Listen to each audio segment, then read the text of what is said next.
The broadcast is now starting. All attendees are in listen-only mode. Hello and welcome to today's session entitled The Power and Impact of Creative Aging Programs. Before we get started, I would like to go over a few items so that you know how to participate in today's event. When you joined today's webinar, you selected to join either by the phone call or computer audio. If for any reason you would like to change your selection, you can do so by accessing your audio pane in your control panel. You will have the opportunity to submit text questions to today's presenters by typing your questions into the questions pane of your control panel. You may send your questions in at any time. We will collect these and address them during the Q&A session at the end of the presentation. I would now like to introduce John Feather, CEO of Grantmakers and Aging, and the moderator for today's webinar. John? Thank you, Lucy, and thank you to all who have joined with us today for this important session. As always, we want to thank the John A. Hartford Foundation for their continuing support of our Conversations with GIA webinar series, bringing major issues in aging to you. We also want to thank Philanthropy New York for their support as a promotional co-sponsor of this program. Today's conversation is about creative aging programs. Creative aging programs provide older adults with a renewed sense of purpose, improved well-being, and connection with others. Recognizing the need for these programs across the country, Aroha Philanthropy, located in Minneapolis, Minnesota, developed a major multi-year initiative called Seeding Vitality Arts in 2016. Using a learning cohort model, Aroha has, along with its partner, Lifetime Arts, are equipping grantees with the tools they need to create highly successful arts programs. We're so pleased to have with us two of the both founders and continuing workers in this area, Teresa Bonner and Maura O'Malley. Teresa Bonner is the Executive Director of Aroha Philanthropy. She brings more than 30 years of professional experience in philanthropy, foundation, and nonprofit leadership to this role, and is a frequent presenter on philanthropy and creative aging at conferences including ours in Grantmakers and Aging, the Grantmakers in the Arts, Philanthropy New York, American Society on Aging, Americans for the Arts, and the National Association of State Arts Agencies. Teresa is a principal in Family Philanthropy Advisors, which manages a select number of family foundations in the Minneapolis, St. Paul, and Bay areas. Maura O'Malley is the CEO and co-founder of Lifetime Arts, located in New Rochelle, New York. She is a veteran arts administrator with more than 35 years of experience in program design and implementation, arts education and policy and funding, and community cultural work. She has informed policy and created innovative arts programming for adults and children as part of the premier organizations, including Young Audiences New York, Studio in a School, New York City Department of Education, Stanford Public Schools in Connecticut, and the American Library Association, among others. She was named as an influencer in aging by Next Avenue, the PBS blog on aging issues, in 2017. So welcome to you both. Teresa, I think we're going to start with you if we move forward, and then you will turn it over to Maura for a continuing conversation. Wonderful. Thank you, John. Thank you to Grantmakers and Aging staff and sponsors, and to every one of you who's joining us in this webinar today. Maura and I are going to bring you up to date on the emerging field of creative aging, which has been growing by leaps and bounds over the past few years. I'll share the strategies that Aroha Philanthropy has developed and the outcomes of our work to date. And Maura will walk you through best practices in this field and the training and capacity building that's needed for success. So let's get started. Aroha Philanthropy is a small private foundation, as John mentioned, based in Minneapolis, Minnesota. Aroha's founder and president, Ellen Michelson, is with us on the call today. In the Minneapolis-St. Paul region, we support arts education for children and youth, as well as residential mental health facilities. We have put a huge amount of work into what we call Vitality Arts. We want to inspire creativity in people 55 and better through this Vitality Arts program area. This work is national in scope. Ellen's interest in this topic began as a personal one, which this New Yorker cartoon illustrates. You see the man on the floor, older, saying, "Help, I've fallen into obscurity and I can't get up." As everyone on this call knows, older adults in our culture almost inevitably experience the scary feeling that they're becoming invisible.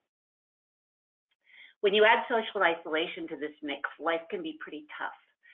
A letter from one of our program participants noted what happened, and that letter excerpt is on your slide. When he retired, his daughter moved away, and then he moved to another state to care for his 100-year-old father. We do know people in those categories, don't we? Ellen began to learn about creative aging at a conference in 2011 and was immediately intrigued. So we began to research the field of creative aging. We learned of work by Dr. Jean Cohen, the National Endowment for the Arts, and others, which showed tremendous benefits of a certain type of creative aging program. Slide, please. The programs studied were multi-session, were led by teaching artists. They allowed participants to gain some level of mastery in an art form, and they were intentionally focused on social engagement.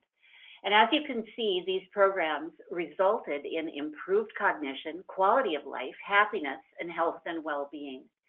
Ellen and I learned about best practices in the field from one of our best tutors, who is co-presenting with me today.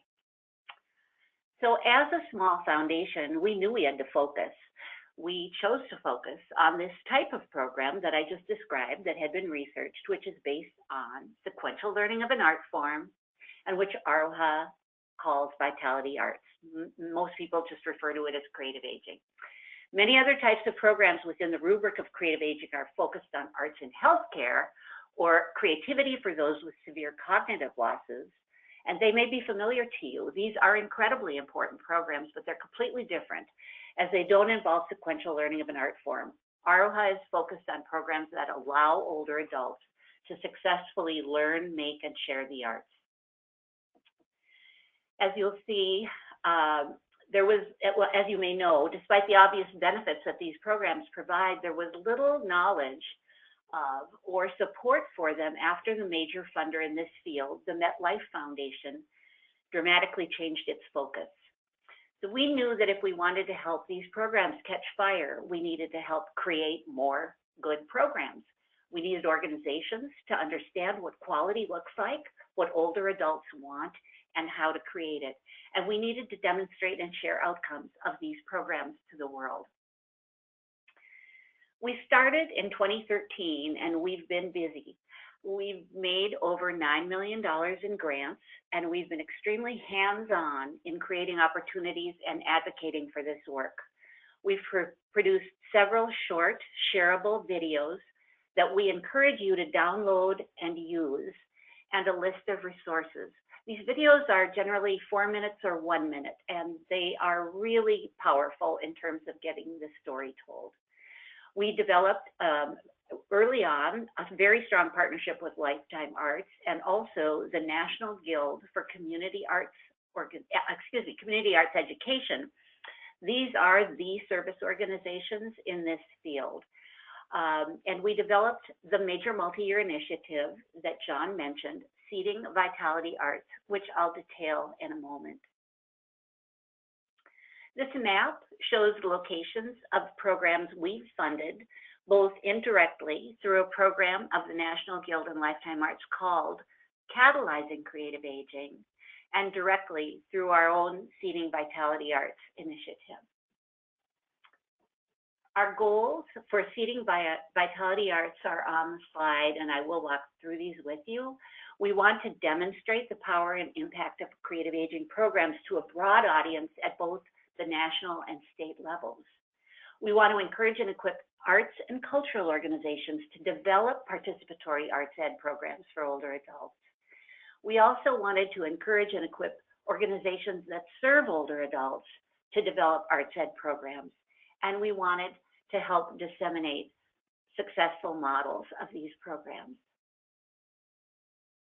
So Seeding Vitality Arts is a national demonstration project, a multi-year initiative that provides funding and training that organizations need to offer great programs.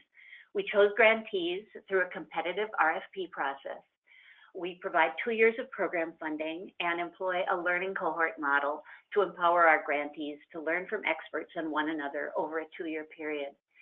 And I'll say for myself as executive director long ago, probably 20 years ago, of an arts organization that had the opportunity to be in 2 of these learning cohort models, I knew firsthand that this could make a huge difference. So since 2015, we've created 3 grantee cohorts. The first was national in scope. The second is specific to Minnesota. Grantees in these first 2 cohorts included a mix of arts and senior serving organizations, including senior housing organizations, senior centers, arts organizations, cultural centers, a public library, a YMCA, and a high school. The third cohort, which we developed in collaboration with the American Alliance of Museums, is national in scope and includes 20 museums of all kinds, including art, science, and history museums and botanical gardens. I'd like to mention that the American Alliance of Museums has taken a particular interest in this topic. We have made a major grant to support the creation of a 2-year senior fellowship at AAM. And in November of 2020, the Alliance will be convening up to 150 participants from museums and potential collaborators to address changing roles that museums can play, including creative aging with older adults. So with our cohort project, Lifetime Arts provides training and technical assistance to our grantees. We also engaged a firm to design and help our grantees implement an evaluation process. The first cohort of 15 organizations has now completed 2 years of programming. The Minnesota group have finished their first year, and the museum grantees are just getting started. The programs encompass virtually any and every art form, from memoir writing to graffiti, and span the country from Alaska to Puerto Rico. And the wonderful thing is we have data. As you see on this slide, we have a lot of data. We've captured information on 221 workshop series of at least 8 sessions in length. We have nearly 1,700 surveys of participants who actually were in the programs. And we also surveyed audiences at some of the culminating events, the gallery opening, the reading, the art display, to see if audience perceptions of older adults were affected by attending these kinds of events. And what data we have? Participants have overwhelmingly reported improved creative expression and increased mental engagement and increased confidence in creating art. They reported increased skills, knowledge, and appreciation of the art form in huge numbers. And this next slide is particularly interesting. More than 2/3 said they formed new and/or stronger relationships as a result of these workshop series and expressed interest in other community activities as a result of taking them. They love the challenge of the classes, and they appreciated great teaching artists. They are grateful that the classes weren't dumbed down. This quote from a participant, I think, speaks volumes about what older adults need and want. We often make assumptions that their needs are not for this level of stimulation and challenge. And if we think that, we're wrong. Many of the organizations that offered classes also changed. They reported that they had become much more aware of institutional ageism and its consequences. They expanded their audiences by reaching out to older adults in new ways. Some organizations reported that they felt the work deepened their own missions. And many organizations, especially senior housing organizations, reported real culture change as residents who had never talked with one another developed strong bonds. Common Bond communities in Minnesota specifically said, we had a lot of people in our low-income senior housing that never talked to each other except to gossip or complain. And now they're talking about their projects and their art and their writing. So today, the question you may have as a funder is, how would I get started? Well, first call us if you want to. I'm always happy to talk with another funder about the potential of this work. And I know Maura and her staff at Lifetime Arts are too. I think one of the really important things to do is sharpen your focus on building and maintaining the assets of older adults. Find out what's going on in your community. Every state, and because you're all funders of aging services, not arts, you may not know this, every state has an arts board or council, and many cities and counties and regions have arts councils as well. Contact them and find out what's on offer in your community. Look at the top arts funders in your community and network with them. As I mentioned, contact Lifetime Arts, which offers all kinds of services, and also check out the National Guild for Community Arts Education, which is working to make these programs ubiquitous across their national membership of arts education providers. So with that, I'd like to turn this over to Maura O'Nally, who will get into the weeds of what these programs look like. Maura? Thank you, Teresa. A little background. My colleague Ed Friedman and I launched Lifetime Arts in New York in 2008 as a service organization to help develop an infrastructure for the still emerging field of creative aging.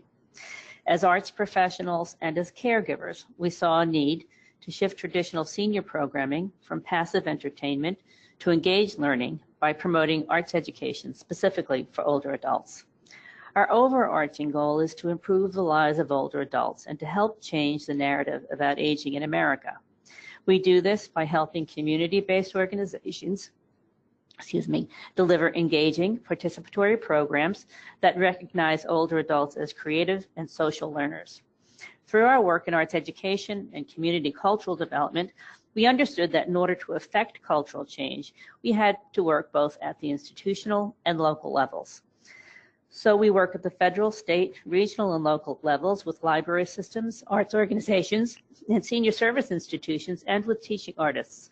We knew early on that we needed not only to train folks in this new programming approach, but that we needed to show people what arts education for older adults actually can look like. We had to seed programs, document and evaluate them, and share the results. So along the way, we've generated over 600 programs across 25 states, engaging over 10,000 older adults in sequential skill-building arts education programs. And we've trained over 1,000 teaching artists, hundreds of librarians, senior service workers, as well as arts and cultural administrators. These diverse arts and aging stakeholders across sectors have two things in common: a growing patron client base of active older adults, and a need for accessible programming that responds to the diverse interests and experiences of today's older adults, a demographic that spans 50 years. So what exactly is creative aging? We define creative aging as professionally led instructional arts programs that build skills over time in a socially supportive community environment. In short, it's arts education for older adults. All arts disciplines are supported: visual, performing, and literary arts. The benefits of creative aging are numerous and lasting. Older adult participants find new purpose and new friends and develop lasting skills.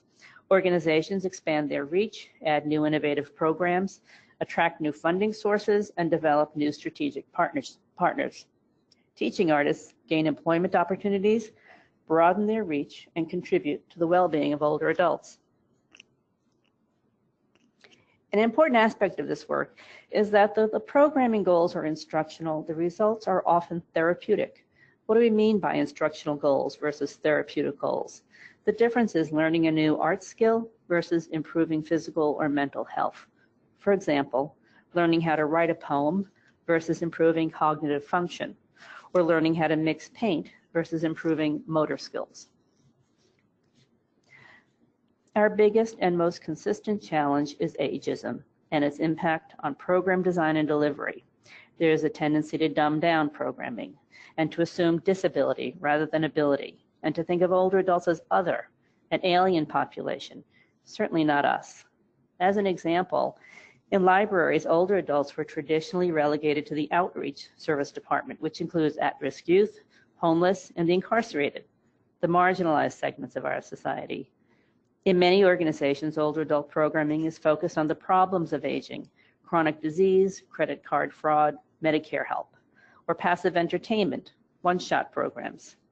While important, these programs don't address the potential for creativity, learning, and social interaction to improve older adults' health, nor do these types of programs take into account the needs and interests of midlife or active older adults, many of whom are shifting into new phases of life and seeking ideas, activities, and resources for positive engagement. So what does a creative aging program look like? Creative aging programs are designed and delivered by paid professional teaching artists in collaboration with host community organizations. The work is based on best practices in arts education. It is student-centered, sequential, and hands-on. Over the course of the 8 or more sessions, art skills are built and practiced over time. The teaching artist creates intentional opportunities for participants to socially engage with one another using the art making as a catalyst for bridging and bonding between people. This is designed into each workshop session, which lasts between 90 minutes and 2 hours. Each workshop series ends with a culminating or sharing event open to the public. Allocations for this work run between $1,500 and $3,500 and pays for artist fees and materials and supplies. An amazing thing about this work is that participants generally have no prior experience in the art form, but they do have an intense and serious desire to learn and a kind of a freeing attitude. If not now, when? Professional teaching artists are key to the success of any creative aging program. By some estimates, there are over 16,000 professional teaching artists in the U.S. They work in all disciplines and can be found just about everywhere, contributing to a wide variety of organizations, including K-12 schools, cultural organizations, hospitals, senior centers, libraries, prisons, and colleges and universities. Teaching artists create a safe and risk-free environment where experimentation is encouraged. Teaching artists employ differentiated instruction. They start where the student is and build skills and confidence from there. They understand that older adults exhibit a variety of learning styles and respect that each person comes to the class with a lifetime of diverse experiences and interests. They work as collaborators with host organizations to ensure responsive, appropriate, and accessible programming for individual communities of older adults. Embracing older adults as learners and creators is a challenge for all creative aging stakeholders, including for older adults themselves. To address this, over the past 11 years, Lifetime Arts has created a capacity building model with a suite of services and programs that prepare organizations to develop, implement, and sustain creative aging programming. For the different sectors that make up creative aging stakeholders, we provide professional development, which includes live and online training for institutional administrators, local managers and line staff, and ongoing technical assistance to develop site-specific projects in partnership with local professional teaching artists. We help cross-pollinate arts and aging organizations by encouraging community partnerships. We provide tools that enable organizations to develop and deliver the programs. This includes everything from patron and facility surveys, public relations templates, to payment protocol. Now, here are some of the specific projects that illustrate the breadth and variety of the work. Located in Newark, New Jersey, the Newark Museum has focused their creative aging programs around their museum collections and their community need. They offered 3D printing and jewelry design, collage, wearable arts, ekphrastic poetry, memory quilts and textiles, painting, mixed media, book arts. They used resources that they had at the museum, like the 3D printer and their makerspace. They recognized that transportation to the museum would be a barrier, so they included participant parking fees in their budget. They scheduled around bus and train schedules. They partnered with local senior centers that had the ability to bus participants to the museums. They offered scholarships for their new older students, just as they do for their youth programs. Located in Johnson City, Tennessee, the Johnson City Public Library recognized that they needed more and different types of spaces to run the programs their community asked for. Programs like storytelling, writing, banjo, mandolin, improv, and dance drumming were held at the library. while programs like photography, sculpture, and acting needed an outside space. They partnered with a local theater, the Blue Moon Theater, to accommodate their acting programs. They also partnered with East Tennessee State University to offer their photography and sculpture programs. The university provided access to a darkroom for the photography program and a studio for the sculpture program, and they had built-in faculty that taught the workshops. The Grafton County Senior Citizens Council consists of 8 different senior centers located in and around Lebanon, New Hampshire. Through their Experience Arts series, they offered programs at all 8 centers, including ceramics, choir, ukulele, photography, dance, bookmaking, and poetry. They worked hard and found funding mostly through local private and family foundations, but they reached further and received a grant from the Tufts Health Plan, which recognized the health benefits that engagement in arts programs can have on older adults. According to one of their participants who said, "I'm surprised by the enthusiasm I've found for poetry. I feel like this class really plugged me in. I feel energized by it." UMRC, located in Chelsea, Michigan, is a continuing care retirement community that created a new space specifically for arts programming as part of their their major capital expansion. This is clear evidence of broad support and a commitment to sustain these programs. In their new space, they offered ukulele, theater, chimes, ceramics, watercolor. Non-consumable materials like chimes, ukuleles, and music stands purchased for the initial set of programs will continue to be used for future programs. Now, having a dedicated space, reusable equipment, and tons of interest, the expectation is that these opportunities will continue to exist for years to come. One of their participants was originally going to UMRC for physical therapy and joined the pottery class while she was there. When she completed her physical therapy, she went back for the pottery classes. "I made such good friends there, and it was great therapy," she said. "It was great to feel like a kid again." In order to effect cultural change to improve the lives of older adults, we aim for institutionalization of creative aging programs. We work with our partners to identify internal and external assets and challenges to sustaining and ideally growing programming. There are 3 interdependent dimensions or aspects of sustainability that must be considered. They are institutional level administrative buy-in, programmatic fit, and financial support. Is there board and staff buy-in? Administrative support will ensure that the programming fits into the infrastructure and, importantly, the culture of the organization. The integration of any new program into an organization should trigger an examination of the impact that program has on organizational resources, staffing, facilities, budget, leadership. This should include evaluating how resources are allocated for current programs.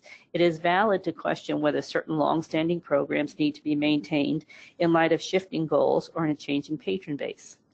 Can resources be allocated more effectively? Are your proposed programs responsive to your community? Are they a natural extension of your primary work? Does the programming leverage your assets? And of course, there's the money. Where is the money coming from and is expected to continue? We've developed our model first working with public libraries, but in recent years we've expanded and adopted our model to serve a wide variety of organizations, including senior centers, museums, performing and visual arts organizations, senior residencies, YMCAs, and communities of care. This year we've been working with over 70 community-based programs across 15 states, including 2 state libraries and 2 major municipalities, New York City and Boston. Interestingly, we're involved in exploratory conversations in 1 state between the Arts Council and the Office for the Aging. Both serve older adults, but never have collaborated or investigated how to more effectively use their limited resources to improve the lives and health of the state's older adults. And we're excited about a new resource. We're in the development phase of an online learning platform that is designed to ensure that as many professionals as possible have an opportunity to learn about creative aging. The learning platform will provide access to a subscription-based online experience designed to be used in either a self-directed or sequential manner based on learners' needs. Professionals may use insights related to research and trends to broaden their thinking about how to program for older adults over 55, and may then use the application-based information and tools to plan, execute, evaluate, and sustain creative aging programs. we have lots of work to do going forward. Thank you. Thank you both for that wonderful explanation and review of the history of the program and where it's going in the future. At this point, I want to remind our audience that you can send in your questions now or at any other time. You just open the question box that you see on your screen, and you then type in the questions, and I'll be asking them to our speakers. So we have several already, so let me get started with those. There were a couple of questions already about the cost of the program, both to the institution and also to individuals who participate. So could you talk about that in a little more detail? Sure, this is Maura, and the program costs, direct costs, basically are for teaching artist fees and materials and supplies. And for organizations that are hosting the programs, it varies from no fee to a fee based on whatever the usual offerings are for an institution or organization. For instance, in public libraries, programming is generally free all across the United States. But community schools of arts, for instance, who offer programs may have a nominal fee. They are sliding scales. There are scholarship programs. There are all kinds of ways, but these programs are not always free, and depending on where the funding is coming from, but it can certainly be an earned income source. And is that also true for the participants? Does that, yes. Do they pay into the process as well? Yes, there are some. Teresa, you want to answer that? Sure. What we've heard from a number of our grantees is when we began this program and we made grants to allow organizations to get started, we heard time and time again that participants said, you know, if I'd had to pay $300 for this, I would never have come. But it was free or it was very, very low cost. And so I wanted to give it a try. And now I want to stick with it. Now I see that it's worth it to me. I think, again, it really depends on who your organization is trying to serve. Are you primarily working with low-income seniors? Are you primarily working with a specific cultural group with its own opportunities and challenges? So the same sort of pricing questions that an organization asks itself with other kinds of programs are just as relevant here. Right. Great. A question about whether or not any of your programs have worked with homebound older adults and whether you see that as an area of expansion as well. At this point, we have not.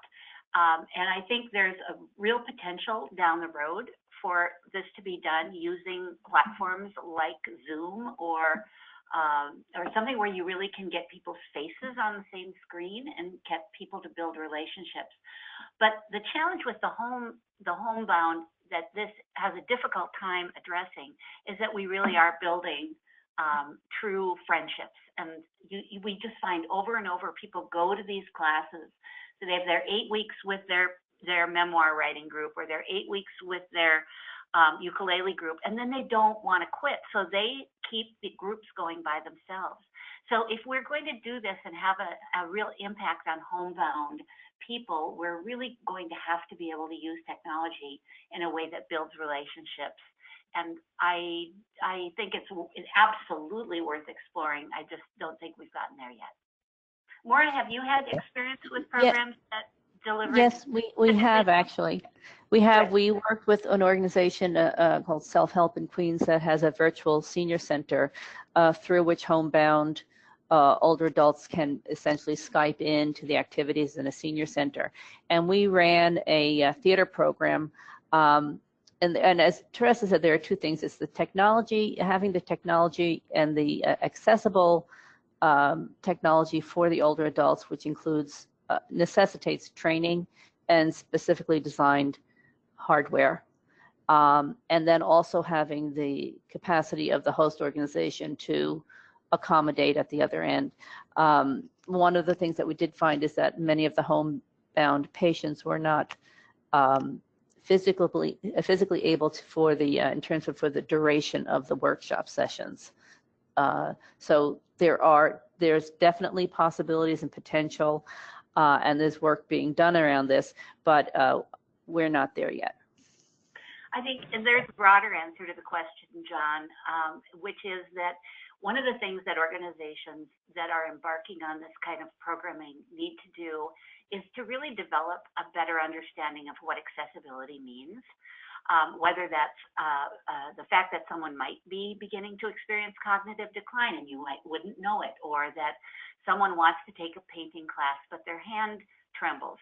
There are solutions to all of these kinds of questions. I think the homebound person is, sort of toward one end of a continuum, but whoever funds or supports these programs needs to really be aware of all the needs around accessibility, especially seeing and hearing, which we know for most people don't stay at the same level they were when we were young. Great. Teresa, we'll stay with you and ask you a question. Could you give us an example, or probably multiple ones, of an aging services organization, a senior center, as you've mentioned, but also things like Meals on Wheels, for example, that have partnered with arts organizations to develop these programs? And I think part of it is also, how do you build relationships between organizations that have not historically worked together? That is such a great question, John. Everyone loves the word cross-sector partnerships, but they are not for the faint of heart. We have definitely had senior serving organizations, particularly senior housing organizations, have either been our direct grantees, or an arts organization has been the grantee, and then they have partnered with a senior serving organization either for space to hold the program, or more frequently for marketing and outreach and awareness. What we have seen, senior centers were mentioned, especially in New Hampshire. There have been senior housing organizations. One that was mentioned by Maura was United Methodist Retirement Communities. Another has been Integrace, which is part of a very large senior housing community. Common Bond Communities in the Midwest serves specifically low-income seniors and has brought this into their facilities, which is really a challenge because there's not usually a lot of common space, because they need to have more space for individual units. What we have learned, we've learned so much about how arts organizations and senior organizations, how they need to think about working together. And it's really critical that both parties begin to understand the other and their goals and their needs, and even using the same language isn't always apparent. The senior serving organizations tend to have had experience in one-shot things. So they put people on the bus and take them to the orchestra, or they bring in someone to do, a 1.5-hour painting workshop. They don't generally have experience with these sequential learning programs. And as Maura described, those are really at the heart of the success here. You aren't going to build a friendship based on a one-time get-together. But by the time you've gone through some of these programs for eight sessions, that's a whole different situation. I think the other thing is that arts organizations and senior organizations don't understand each other's missions and goals, and so conversation has to happen there as well. Maura, do you have something to add? Yeah, yes, I do actually. I think that they do, they are very different entities and used to work in very different ways. But that's why I think that training and the opportunity for these organizations, whether senior service organizations or arts organizations, need to actually have opportunities to train and plan together. And that's part of our model, and and it's part of what makes the difference between successful programs and unsuccessful programs, is that when people are brought together to collaboratively design a program that meets everyone's needs, they're generally much more, they generally work. But you do have to create the opportunity for the host organizations and the arts part of it to actually work together, and in some ways to kind of uncover the fact that they have the same goals. and that is to, to enhance or improve the lives of older adults. So I would say that one of the really important things is training and professional development for all these different stakeholders. Two more things I would add to that topic. First is I mentioned in my remarks that we'd engaged an evaluation firm. Their name is Touchstone Center for Collaborative Inquiry, and they have done 2 interim reports for us on the first 2 years of our Seeding Vitality Arts Initiative. We would be happy to provide those to you.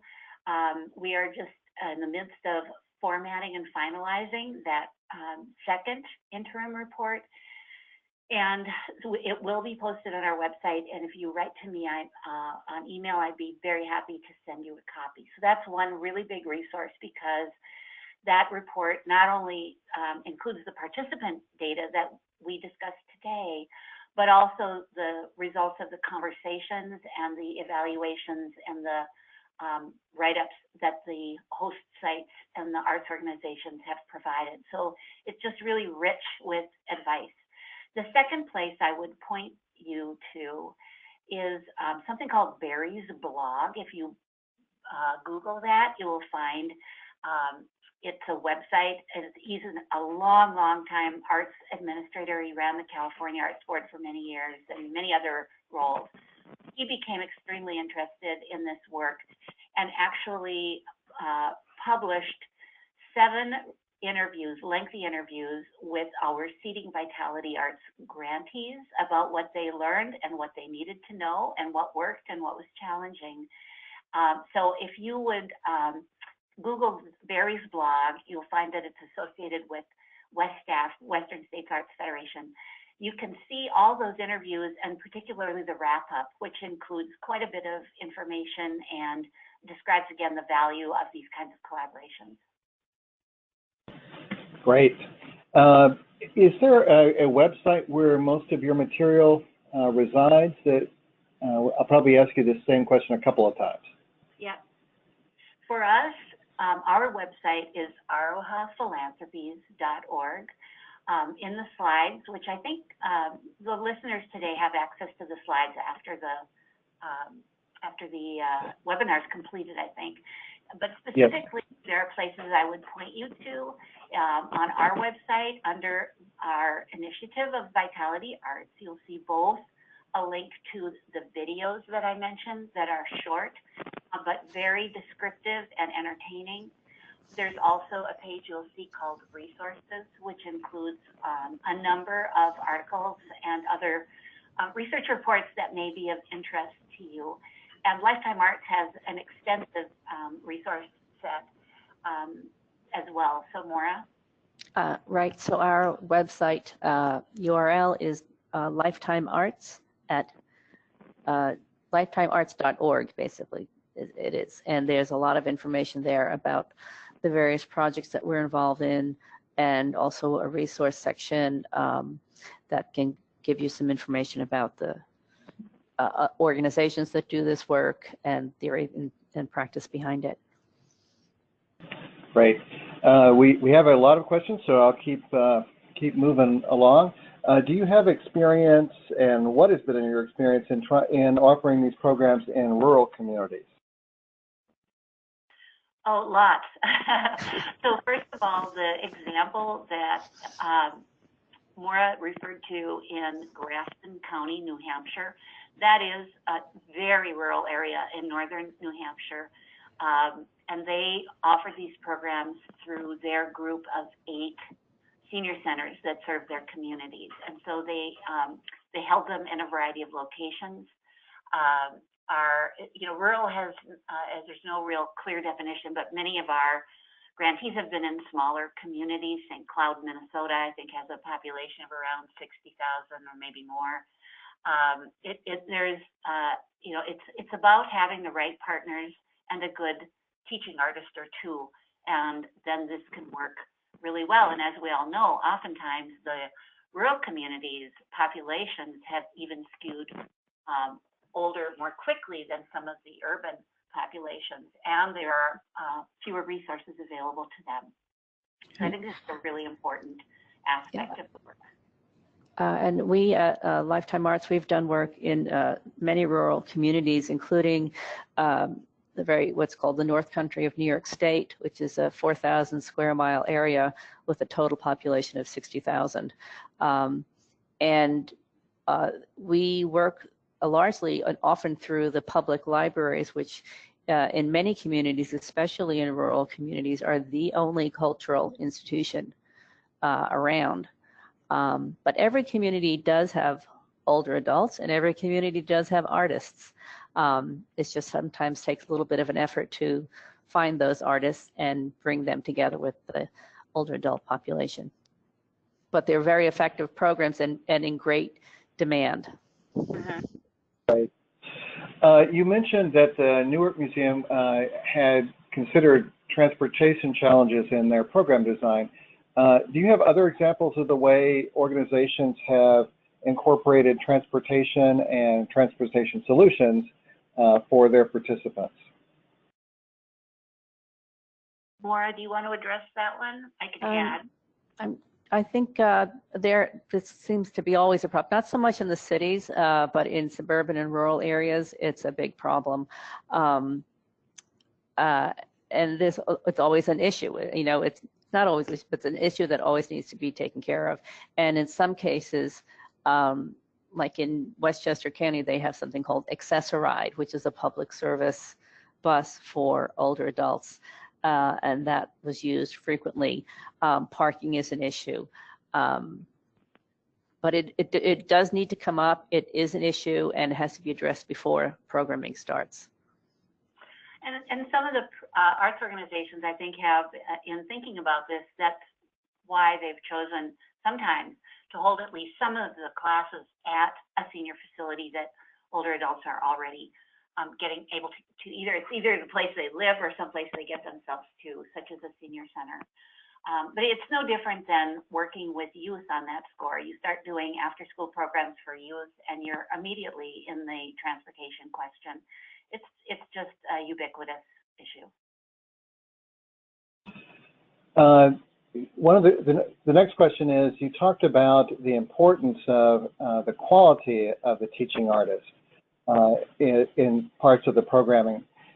How do you assess that? How do you encourage that? How do you make sure that the sponsoring organization is using someone who is appropriate at the level that you're talking about? Because you're not talking about, as you say, a kind of, you know, slowed down program. You're really talking about something at the high level.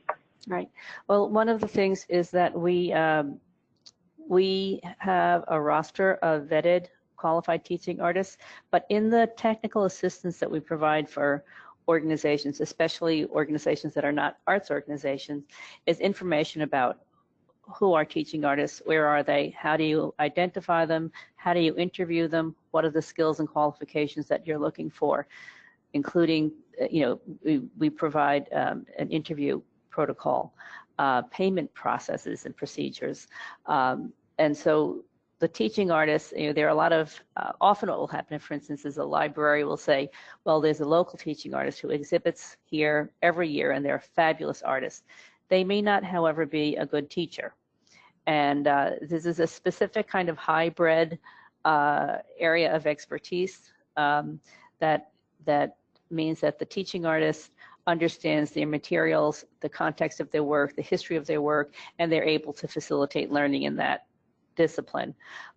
So there is a process that we help people through to try to identify appropriate partners, including, you know, inviting people for site visits and making sure that that partner, that artist, is a good partner, because in fact, it's the teaching artist who does 99% of the work of these programs.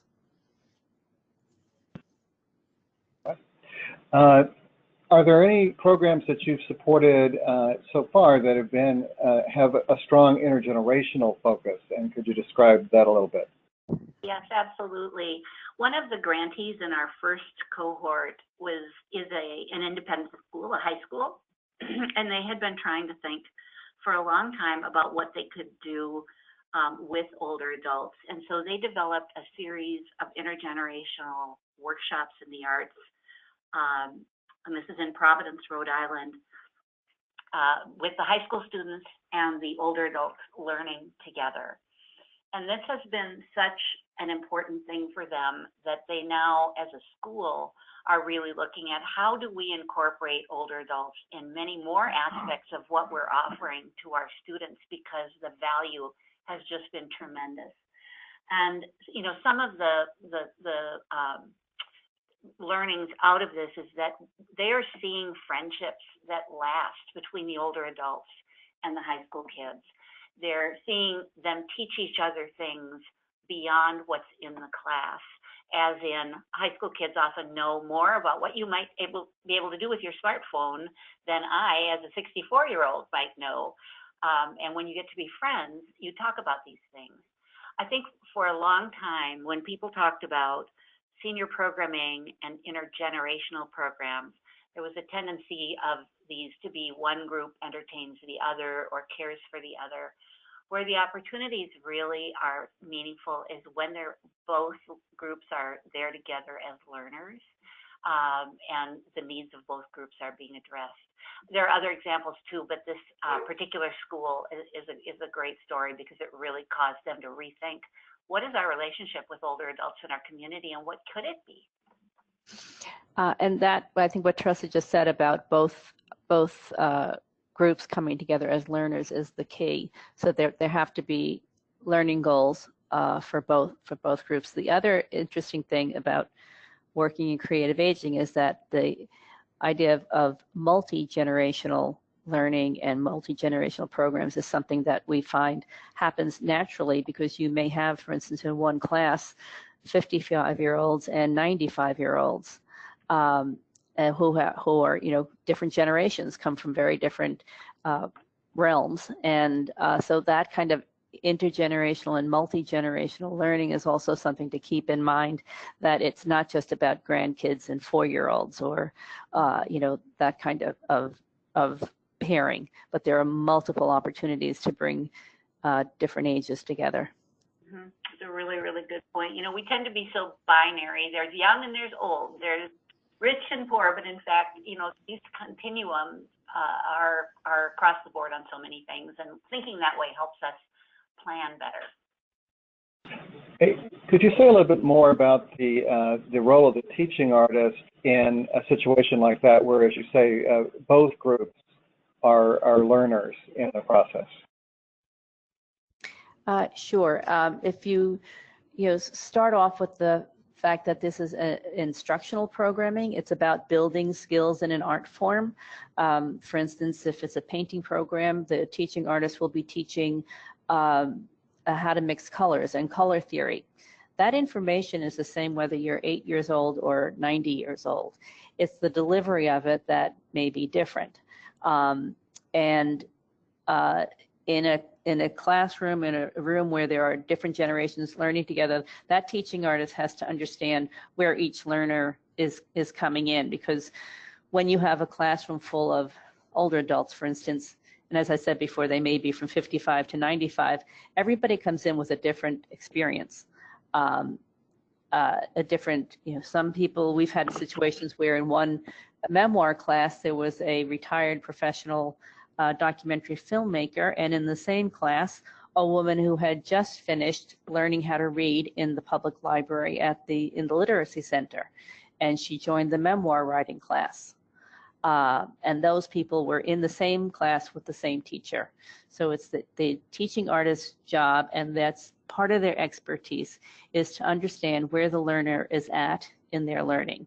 So that's a concept called differentiated instruction, where the activities and the progress of the class takes into account all of these different people. That's why the numbers of people in a class are something to be considered, the setup of the class, all those things.